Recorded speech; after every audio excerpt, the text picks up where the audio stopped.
కేటీఆర్ అరెస్టే టార్గెట్గా రేవంత్ సర్కార్ నడుస్తున్న తీరు పట్ల మనతో మాట్లాడడానికి బీఆర్ఎస్ నేత రావుల శ్రీధర్ రెడ్డి సార్ మనతో పాటు ఉన్నారు. మాట్లాడి తెలుసుకుందాం. సార్ ఏంటి ఈరోజు విచారణ ఐసీబీ అధికారుల విచారణను ఎట్లా చూస్తారు? సో అరెస్ట్ అంటున్నారు. నిజంగానే అరెస్ట్ అవుతారా? పార్టీ క్యాడర్ దెబ్బతింటుందా ఏంటి? ఇప్పుడే తెలిసింది వారు విచారణ ముగించుకొని వస్తున్నారని చెప్పేసి. ఏదేమైనా మేము ముందు నుంచి చెప్తున్నాం, ఇది ఒక తప్పుడు కేసు. దీంట్లో వాళ్ళు చేయగలిగింది ఏం లేదు. వాస్తవాలు ప్రజల ముందు ఉన్నాయి. ఏ విషయాలైతే గత కొన్ని రోజులుగా కాంగ్రెస్ పార్టీ తప్పుడు ప్రచారం చేస్తుంటే దానికి స్పందనగా కేటీఆర్ గారు ప్రజలలో చెప్పారో అవన్నీ కూడా మళ్ళీ ఇవాళ చెప్తాం. ఇవాళ విచారణలో వాస్తవాలు ముస్తాం. దీంట్లో జరిగిన అవినీతి లేదు, ఎవరు తిన్న రూపాయి లేదు, వాళ్ళు చేయగలిగేది కూడా ఏం లేదు. బట్ ఈ హెచ్ఎండిఏ నిధులను దుర్వినియోగపరిచిండు, ఖచ్చితంగా కేటీఆర్ అరెస్ట్ అనేది ఖాయం అనేది కాంగ్రెస్ నేతల వాదన. దుర్వినియోగం అంటే అవి ఏమన్నా తప్పుడు పనులకు వినియోగిస్తే డబ్బులు ఎవరికి వెళ్ళినాయో ఆ సంస్థ డబ్బులు వచ్చినాయని చెప్పింది. రేస్ కోసం కట్టిన విషయం అందరికీ తెలుసు. హెచ్ఎండిఏ అని ప్రమోటర్గా పెట్టి హెచ్ఎండిఏ ద్వారా డబ్బులు కట్టాము. ఇక్కడ దుర్వినియోగం ఎక్కడైంది?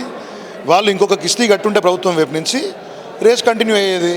అది కట్టకుండా రేసును రద్దు చేసి రాష్ట్రానికి అప్రతిష్ట తెచ్చింది కాంగ్రెస్ పార్టీ.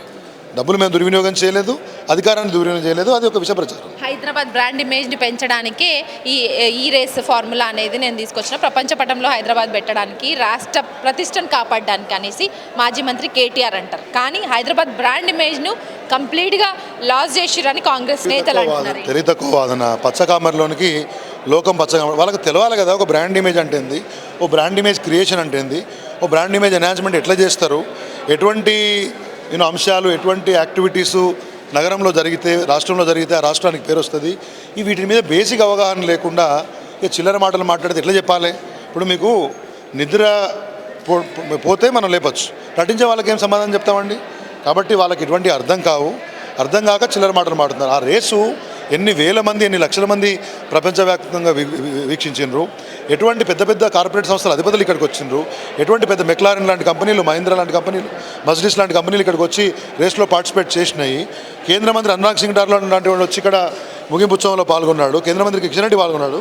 ఇవన్నీ అయిపోయిన తర్వాత కూడా హైదరాబాద్ ఇమేజ్ తగ్గినట్ట? ఇమేజ్ తగ్గే అంశాలు కేంద్ర మంత్రులు, ప్రపంచ అధిపతులు, కార్పొరేట్ అధిపతులు వస్తారా? అర్థం కావాలి కదా. సార్ మీరు లాస్ట్ ఒక క్వశ్చన్ చెప్పండి. ఈ రోజు విచారణలో భాగంగా ఒకవేళ పంపించేసినప్పటికీ మీరు వస్తున్నారు అని మీకున్నటువంటి ఇన్ఫో ప్రకారం చెప్తున్నారు, నెక్స్ట్ విచారణలో భాగంగా ఆయన అరెస్ట్ చేస్తే పార్టీ క్యాడర్ అనేది ఏమవుతుంది ఏంటి? పార్టీని బొందబట్టే దిశగానే రేవంత్ సర్కార్ ప్రయత్నం చేస్తుందా ఏంటి? ఒక 21 years పార్టీ 2001 నుంచి వాళ్ళ దగ్గర మీకు 2024 కాబట్టి 2025 ఇంత సుదీర్ఘ ప్రస్థానం ఉండి తెలంగాణ ఉద్యమం చేసి తెలంగాణ తెచ్చి ప్రభుత్వం నడిపిన పార్టీ ఒక్క కేసు, ఒక అరెస్ట్ పెడితే వెనక ముందు అయిపోతుందా? ఇన్ని వేల మంది, లక్షల మంది కార్యకర్తలు, నాయకులు, ఎమ్మెల్యేలు, ఎమ్మెల్సీలు, పంచాయతీ నుంచి పార్లమెంట్ దాకా నాయకులను తయారు చేసిన గంత కేసీఆర్ గారిది. అంత యంత్రాంగం ఉత్తగానే బీరిపోతుందా? వాళ్ళ ఒక ఆలోచన తప్పుడు ఆలోచన. వాళ్ళు ఎన్ని కుట్రలు పడినా ఏదేం లేదు. అరెస్ట్ అయిన వాళ్ళంతా నెక్స్ట్ సీఎంలు అవుతారంటారు కదా, మరి కేటీఆర్ సార్ కూడా అరెస్ట్ అయితే నెక్స్ట్ సీఎమా ఏంటి? కేటీఆర్ గారు ఆల్రెడీ సీఎం స్థాయి ఉన్నటువంటి వ్యక్తి కాబట్టి అరెస్టులు వారి యొక్క ప్రస్థానాన్ని కానీ వారి యొక్క పనితీరును ఆపలేవు. తాత్కాలికంగా వాళ్ళు ఏమైనా విషప్రచారం చేయడానికి మనకు వస్తే తప్పితే జరిగేది ఏమీ లేదు. వారి కేసులో ఈ విల్ కమ్అవుట్ క్లీన్. వారు నిర్దోషి. ఆ నిర్దోషిత్వాన్ని చట్ట ప్రకారం న్యాయస్థానం ముందు నిరూపించుకుంటాం.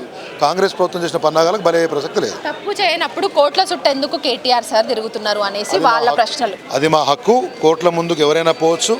ఏ కేసు పెట్టినా కానీ భారత పౌరునిగా న్యాయస్థానం వారికి ఇచ్చినటువంటి హక్కులను, చట్ట ప్రకారం, న్యాయ ప్రకారం ఉండే హక్కులను వినియోగించుకుంటాం.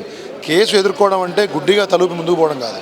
కేసు ఎదుర్కోవడం అంటే న్యాయపరంగా మాకున్నటువంటి అన్ని అంశాలని, హక్కులను ఎక్స్ప్లోర్ చేసుకొని సమర్థంగా కేసును ఎదుర్కోవడం అయితే తప్పితే ఉత్తగా కాంగ్రెస్ చెప్పినట్టు మేమేంటామా? సర్పంచ్ స్థాయి నుంచి పార్లమెంటు స్థాయి నాయకులను తయారు చేసిన ఘనత బీఆర్ఎస్ పార్టీది. సో బీఆర్ఎస్ వర్కింగ్ ప్రెసిడెంట్గా తాను ఎలాంటి తప్పు చేయలేదు, అక్రమ కేసులు బనాయించడం తప్ప రేవంత్ సర్కార్ చేస్తుంది ఏమీ లేదు, ఈ కేసు నిలబడదు అన్న తన అభిప్రాయాన్ని వ్యక్తపరుస్తున్నారు బీఆర్ఎస్ నేత శ్రీధర్ రెడ్డి. కెమెరా పర్సన్ నరసింహతో హరిత, న్యూస్ లైన్ తెలుగు.